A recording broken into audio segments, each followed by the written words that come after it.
You're not broke, you just live rich too early. Opening scene calm, slow tone. What if the biggest financial mistake you'll ever make doesn't feel like a mistake at all?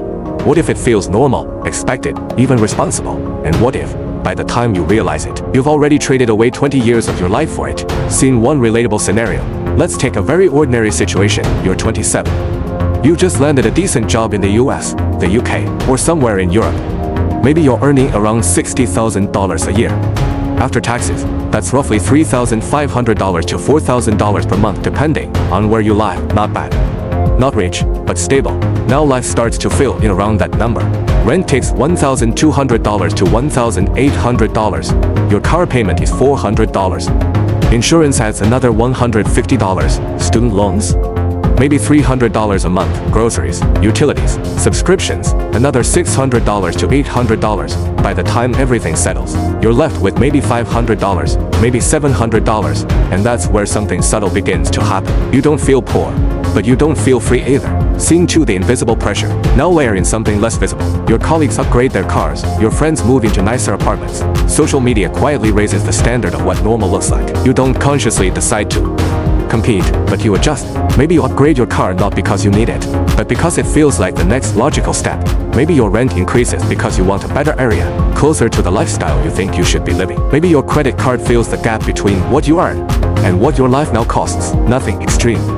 Nothing reckless, just small, reasonable upgrades. Scene 3 the hidden system flaw. This is where the system quietly works against you. Income increases rarely create freedom on their own. They often create permission to spend more, permission to upgrade, permission to match your environment, and slowly, your fixed expenses grow in proportion to your income. Not because you're irresponsible, because it feels like progress. Scene 4 simple math, real cost.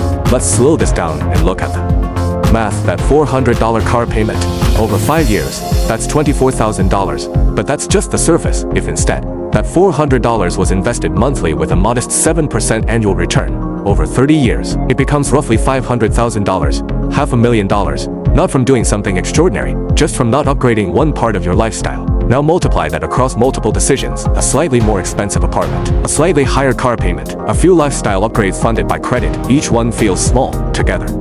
They reshape your entire financial future. Scene 5 why people do this. So why does this happen? It's not a lack of intelligence, it's psychology.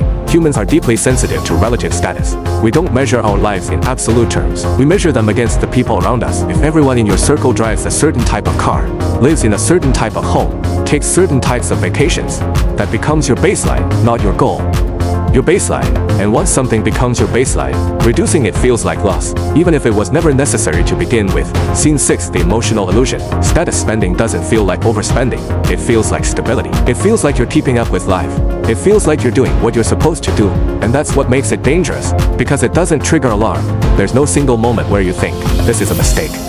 Instead, it's a series of small, socially reinforced decisions that gradually lock in your financial structure. Scene 7 the long-term impact. Now extend this over time. You continue working.